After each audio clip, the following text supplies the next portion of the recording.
Second law है हमारा law of chemical combination में law of definite proportion. Law of definite proportion, okay. इसे एक और नाम से जानते हैं, law of definite composition. Definite composition या फिर एक और नाम से जाना जाता है law of constant proportion. Law of constant proportion. आई बात समझ में? इन तीनों नाम में से किसी एक नाम से आपसे पूछा जा सकता है। किसने दिया? किस साइंटिस्ट ने दिया था इसे? तो फ्रेंच साइंटिस्ट थे जिनका नाम था जोसेफ प्राउस्ट। क्या नाम था? Joseph Proust. कब? इन 1799। क्या कहा इन्होंने, क्या जानकारी दी? इनके अकॉर्डिंगली बात की जाए डेफिनेशन की, तो इन्होंने कहा अ केमिकल कंपाउंड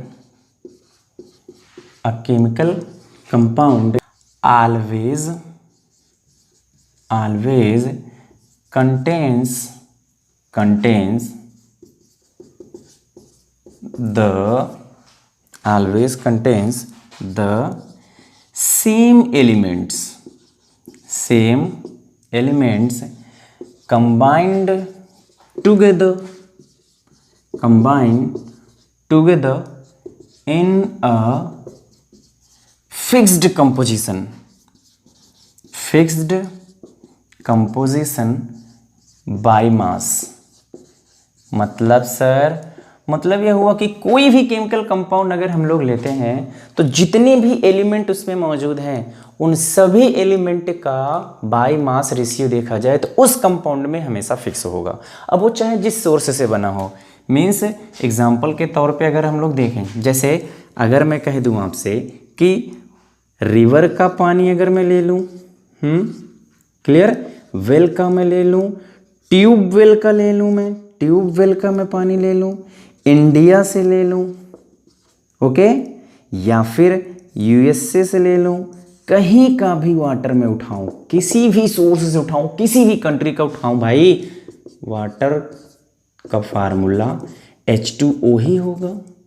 क्लियर ना?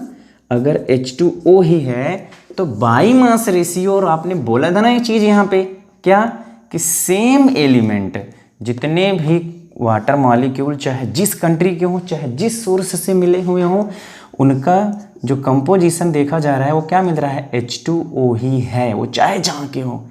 2 हाइड्रोजन का मास देखा जाए तो 2 ग्राम, 1 ऑक्सीजन का देखा जाएगा तो कितना? 16। मीन्स बाई मास जो इनका रेशियो है वो 1:8 ही होगा। यही बताता है हमें कौन? Law of definite proportion. Clear? या फिर किसी और एक एग्जांपल से देख लिया जाए, जैसे मैं इसकी जगह पर अगर बात रखूं आपके पास कि चलो भाई मैं कार्बन डाइऑक्साइड की बात रखता हूं, तो आप कार्बन डाइऑक्साइड का सोर्स क्या हो सकता है? आप बोलोगे सर एक सोर्स तो हो सकता है बाय बर्निंग ऑफ कोक। ठीक, कार्बन को ऑक्सीजन की मौजूदगी में जला दिया जाए तब कार्बन डाइऑक्साइड मिलेगा, या फिर by heating of calcium carbonate. Clear? Calcium carbonate को आप ले लो, हीट कर दो भैया, तो calcium oxide and carbon dioxide बन जाएगा। ओके, बाय एक्सहेलेशन या फिर ड्यूरिंग एक्सहेलेशन, मीन्स सांस को बाहर निकालने में, या फिर रेस्पिरेशन में लिख दे रहा हूं यहाँ पे, बाय रेस्पिरेशन।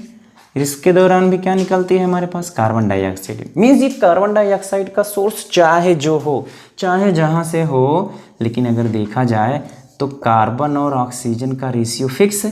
तो मीन्स कार्बन 12 ग्राम और 2 ऑक्सीजन का 16 × 2 मीन्स 12 रेशियो 32, या फिर 4 से आप इसे डिवाइड कर दीजिए, 3:8 बाई मास रहेगा, चाहे जिस सोर्स का कार्बन डाइऑक्साइड हो। तो डेफिनेशन में यही बात हो रही है कि a chemical compound always contain the same element combined together in a fixed composition by mass.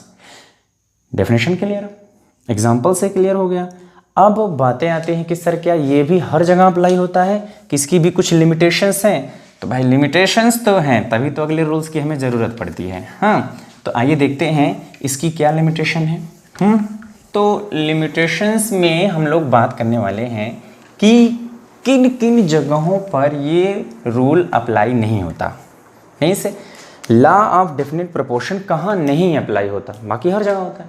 मैंने बात किया था कि लिमिटेशन का मतलब ऐसा नहीं है कि रूल ही फेल हो गया है, लॉ ही फेल हो गया है, फेल नहीं हुआ है, कोई ऐसी जगह जहाँ अप्लाई नहीं होता। कहाँ नहीं अप्लाई होता, तो चलिए देख लेते हैं।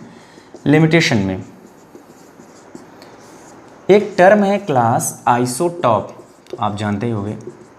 आइसोटॉप के केसेस में law of definite proportion apply नहीं होता। जैसे मान लो मैं कार्बन आइसोटॉप की अगर मैं बात करूं, किसकी? कार्बन आइसोटॉप की, तो आप बोलोगे सर कार्बन के 2 आइसोटॉप होंगे, C12 एंड C14। क्लियर? अब अगर C12 जा करके कंबाइन करता है ऑक्सीजन से तो भी कार्बन डाइऑक्साइड का फॉर्मेशन होगा, और बनने वाले कार्बन डाइऑक्साइड का जो रेशियो है वो 12:32 होगा। C14 वाला अगर ऑक्सीजन से कंबाइन कर जाता है तब भी कार्बन डाइऑक्साइड का फॉर्मेशन होगा, बट इस बार रेशियो 14:32 होगा। अब आप यहाँ देख सकते हैं डेफिनेशन के अकॉर्डिंगली होना चाहिए था fixed composition by mass, but क्या कार्बन का मास यहाँ फिक्स है? नहीं, अलग अलग है। क्लियर? ऐसे ही अगर हम लोग वाटर मॉलिक्यूल की बात करें, वाटर मॉलिक्यूल में हाइड्रोजन रहता है and half molecule of oxygen रहता है। दोनों के आइसोटॉप में से किसी को भी आप उठा लो। चलो मैं हाइड्रोजन का ही आइसोटॉप उठा लेता हूँ ना, तो हाइड्रोजन के 3 आइसोटॉप आपको मिलेंगे। कौन कौन सा? हाँ, नाम बताइए फटाक से। Protium, deuterium and tritium. तीनों ही अगर आपस में कंबाइन कर रहे हैं या फिर तीनों अलग अलग ऑक्सीजन से कंबाइन कर रहे हैं, तीनों ही केस में वाटर मॉलिक्यूल का फॉर्मेशन होगा। क्लियर? बट अगर प्रोटियम कंबाइन करेगा तो भाई प्रोटियम का तो 1 होगा, मतलब 1 ग्राम हाइड्रोजन का मास होगा, 2 हाइड्रोजन तो 2, एक ऑक्सीजन का तो 2:16। क्लियर? अब ड्यूटेरियम का क्या होगा? 1:2, तो 2 ग्राम होगा तो 2 to 4 हो जाएगा, यहाँ पे 4:16। ऐसे ट्राइटियम अगर हम लोग ले लेंगे तो 3 ग्राम होता है ट्राइटियम का, तो 3 2 6, क्या मिलेगा यहाँ पे? 6:16। इट मीन्स यहाँ भी आप देख सकते हो हाइड्रोजन का कंपोजिशन बाय मास फिक्स नहीं है। आई बात समझ में? ऐसे ही अगर मैं वाटर में ऑक्सीजन का रख लूँ तो भाई 16 मिलता है, और 18 मीन्स ऑक्सीजन के 2 आइसोटॉप होते हैं। इसके केस में अगर हम देखते हैं तो हमें मिलेगा 2:16, मगर इसके केस में 2:18। ऑक्सीजन का कंपोजिशन फिक्स नहीं है, मीन्स ये आइसोटॉप के केस में लॉ ऑफ डेफिनेट प्रोपोर्शन क्या हो जाता है? फेल। आई बात समझ में? तो लिमिटेशंस कहाँ हैं इनकी? सिर्फ और सिर्फ किसके केस में है? आइसोटॉप के केस में, बाकी हर जगह अप्लाई होता है। तो चलिए बात करते हैं तीसरी लॉ की।